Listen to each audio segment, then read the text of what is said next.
à esfera esportiva. O São Paulo hoje anunciou que renovou com o Gabriel Sara. Uma renovação muito interessante, porque o Sara, ele tinha contrato até 2023. O São Paulo se adianta e renova até 2025. Tá? Na verdade, ele tinha vínculo até 24, tá? E o São Paulo foi lá e já renovou por mais um ano. E a multa dele é de 50 milhões de euros, que é o valor padrão que o São Paulo tem colocado nas suas revelações. É a mesma multa, por exemplo, para o Luan, para o Brenner, para o Igor Gomes. É a mesma multa. Eu queria contar um pouco a história do Sara, porque falar dele hoje me parece chover no molhado, né? O Sara é uma das... Para mim, vai ser a barbada. Prêmio Revelação do Campeonato é do Gabriel Sara. Só que ele estreou em 2017. Olha que curioso. Ele estreou em 2017 num jogo contra o Bahia, entrando aos 37 do segundo tempo no lugar do Marcos Guilherme. Eu não lembrava disso. Eu fui atrás da história do Gabriel Sara. E de lá para cá ele tinha jogado só 5 partidas em 2018 e 2019. Ou seja, ele estava meio que escanteado no São Paulo. Nem o Diniz usou muito o jogador em 2019. Ele teve por lá e não usou muito o Sara. Ia usar o Sara esse ano. Quando começa a temporada, o Diniz já tinha o Sara no radar. Fui apurar isso. Só que o Sara se machucou na primeira semana de treinamento, Roger. Ele teve uma fratura no 5º metatarso do pé direito. Na primeira semana de treinamento. Passou por uma cirurgia e só pôde voltar a trabalhar em julho, durante a pandemia. Por isso que demorou para a gente ver o futebol do Gabriel Sara. Não foi que de repente surgiu ali um garoto. Ele já estava no radar do Fernando Diniz. Quem me garante isso é fonte muito confiável. Eu fui perguntar por que demorou tanto tempo para aflorar o Sara, um jogador que estreou em 2017. Não, o Diniz já tinha mapeado esse jogador em 2019, ia utilizá-lo, só que ele teve essa fratura, uma cirurgia, e só começou a trabalhar em julho. Por isso que ele entrou tarde no time. E eu tenho aqui como barbada que ele vai ganhar o prêmio de revelação. E você, Roger, como é que está vendo o surgimento desse jogador? Olha, eu adoro ver jogadores jovens sendo protagonistas dos seus times, principalmente em times do tamanho do São Paulo, né? Times gigantes. Eu acho que o tempo de maturação, de amadurecimento de cada atleta, ele é particular. Tem atletas que entram no primeiro jogo no profissional e já mostram suas credenciais, já é um jogador amadurecido e a partir dali cria uma grande carreira. Tem outros que precisam levar um pouquinho de tempo, ele vai, joga 1, 2 jogos no profissional, aí desce, volta para os juniores, passa a jogar no sub-23, no aspirante, né, que hoje voltamos a ter o aspirante. Então, é um tempo mais duradouro de maturação. E o Gabriel parece que passou por esse tempo, né? Teve que passar por outras coisas, outras situações, voltar às categorias de base. E aí o Fernando Diniz encontrou nele, vendo nos treinamentos, né, desde 2019, potencial para poder assumir a titularidade durante a temporada de 2020. Teve a lesão, e aí isso atrapalha muito, e com certeza também deve ter passado na cabeça do atleta, né? Poxa, agora que eu poderia ter uma oportunidade melhor, vem uma lesão grave, né? Será que quando eu melhorar eu vou ter essa oportunidade de novo? Será que eu vou ficar bom o suficiente para poder fazer os movimentos que eu conseguia fazer antes da lesão? Então, tudo isso passa na cabeça de um menino, né? É muito jovem para poder administrar tanta pressão, tanta informação, tanta cobrança, tanta expectativa.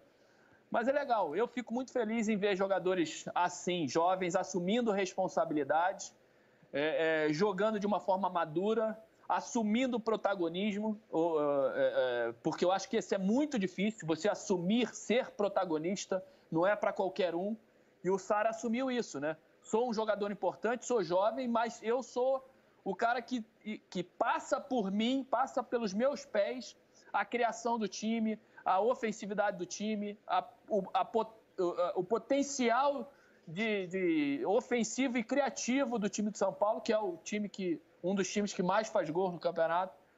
Eu não sei se ele é barbada, Rizek, porque temos muitos jovens interessantes aí no Campeonato Brasileiro, mas é um dos favoritos, sem dúvida nenhuma, a ser a revelação da competição. Eu me embananei todo ali com os prazos, né? Ele tinha contrato até 23 e o São Paulo prorrogou para abril de 24. Foi isso, como estava ali na tarde, não como disse o apresentador. Olha, ser revelação do Campeonato Brasileiro é uma coisa interessante, porque das últimas 5 premiações, 3 viraram jogador de seleção brasileira. No ano passado foi o Michael. Esse ano não conseguiu corresponder, está longe de seleção brasileira. Aliás, está longe, inclusive, de ser um jogador importante no Flamengo, clube dele. Mas no ano passado causou furor pelo Goiás. Em 2018 foi o Pedro, jogando pelo Fluminense e virou jogador de seleção brasileira. Em 2017 foi o Arthur pelo Grêmio e virou jogador de seleção brasileira, hoje jogador da Juventus, ex-Barcelona. Em 2016 foi o Vitor Bueno pelo Santos. E em 2015 foi o Gabriel Jesus, centroavante do Brasil na última Copa. E aí, Cireto, como é que você viu a renovação do Sara e, enfim, as revelações que têm surgido por aí no Campeonato Brasileiro? Eu acho que o Gabriel Sara é um jogador de muita qualidade, ele faz parte de uma geração que é vitoriosa no São Paulo, das categorias de base, no comando do André Jardine, que hoje é técnico da seleção olímpica. O São Paulo ganhou tudo nas categorias de base, ganhou inclusive Libertadores e tudo mais. O São Paulo tem Cotia, que é um centro de treinamento que é de primeira potência, né, de primeiro mundo, investe demais nas categorias de base. E agora é muito bacana que o São Paulo esteja aproveitando os jogadores por filosofia e não por necessidade. São Paulo vendeu muitos jogadores, botou os jogadores na vitrine para depois vender esses jogadores para fazer dinheiro. E agora o desafio da próxima gestão, inclusive do Júlio Casares, que agora é o novo presidente do São Paulo, é esperar um pouco mais para que esses jogadores tenham sucesso, primeiro esportivo, para depois ter o sucesso financeiro.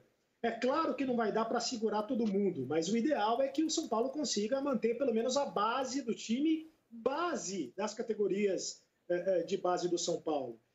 Deveria ser assim em todas as equipes, né? Ou pelo menos as equipes que investem bastante nas categorias de base. O São Paulo, o Palmeiras agora botando muita gente da base, o Grêmio botando muita gente da base, o Fluminense nos últimos anos, o Santos, historicamente, botando galera da base. Deveria ser obrigação, né? Deveria estar lá no estatuto do clube, botar a galera da base para jogar por filosofia e não por necessidade, sobretudo financeira. E agora, já que botou os garotos para jogar e os jogadores deram resultado, espera um pouco, né, para vender, espera um pouco para negociar. Vai chover proposta no São Paulo, assim como vai chover proposta nos outros clubes. O ideal é tentar segurar um pouco mais para ter o sucesso profissional, o sucesso esportivo, para depois ter o retorno financeiro.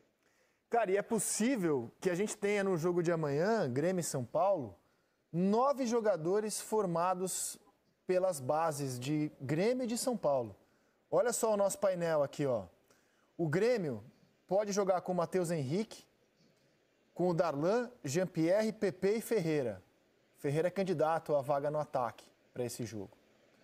O São Paulo tem o Luan, o Gabriel Sara, o Igor Gomes e o Brenner. Então a gente pode ter 9, Lédio Carmona, dos 22 atletas em campo, formados em seus respectivos clubes. Acho sensacional, acho que é uma tendência. Vasco e Santos, domingo, eram 10. Acho que eram 6 do Santos e 4 do Vasco. Era um número também muito expressivo. Acho ótimo, acho uma tendência, até pela crise econômica. Os clubes não podem gastar tanto e tem que mexer na base, aí você vai dando lastro, vai dando quilometragem, os jogadores vão aproveitando. Eu acho que o Sara é a revelação do futebol brasileiro em 2020, não tem nenhuma dúvida, até em algum desses programas que eu fiz, no Seleção, contigo mesmo, Rizek. Eu acho que eu fiz até uma comparação inapropriada, é bobagem, que eu achava que ele jogou mais que o Menino esse ano, que o Gabriel Menino, acho que é uma besteira, os dois são muito bons. Mas em termos de campeonato brasileiro, o Sara foi mais efetivo para o São Paulo. Eu acho que foi mais efetivo, foi um jogador mais completo, mais protagonista. Ele tem a transição, ele tem a técnica, ele tem a bola parada. E ele tem uma coisa, acho que fez muita diferença na maturidade dele, não só o Fernando Diniz, chama-se Daniel Alves. O jogador que é jovem, que joga ao lado do Daniel Alves e aproveita o que ele passa. E o Daniel Alves me parece ter muito carinho pelo Sara. ele tende a crescer mais rápido do que o outro, que está em outro time, aproveitando a experiência do Daniel Alves. Eu fiz até uma transmissão um dia desses aí, Fortaleza e São Paulo, lá no Castelão, e teve uma cobrança de falta a favor do São Paulo, que eles decidiram no paro ímpar quem ia bater. O Daniel e o Sara. Quem até observou isso foi o Losetti, que estava fazendo um jogo de casa, pelo Skype. E o Daniel ganhou e assim mesmo deixou o Sara fazer a cobrança, para você ver a química que tem entre os dois. Foi tudo na diversão, no bom humor. São Paulo até ganhou o jogo. E eu acho que o Daniel tem muito peso. Aí é achismo, é só uma percepção. Conhecendo o Daniel e conhecendo o jeito do Sara. Acho que o Sara está bebendo na fonte do Daniel. O Daniel assumiu esse projeto com a ajuda do Fernando Diniz e esse jogador virou essa joia rara em 2020. Eu acho que é a maior revelação e eu acho que é um jogador que vai para a seleção. Não vai demorar muito. Como o Gabriel Menino já foi, por exemplo. Então, eu acho que o São Paulo não está assim à toa. A temporada do Reinaldo é excelente, do Daniel, do Brenner, que é um jogador de transformação, vocês estavam falando como é que o jogador muda de uma hora para outra, do Sara, cada jogador do São Paulo ali tem uma história, e é uma história positiva em 2020. Isso aí acaba gerando um conjunto. Agora, a joia desse conjunto é o Gabriel Sara. Cara, e nesse painel aqui, ó, é bem provável que a gente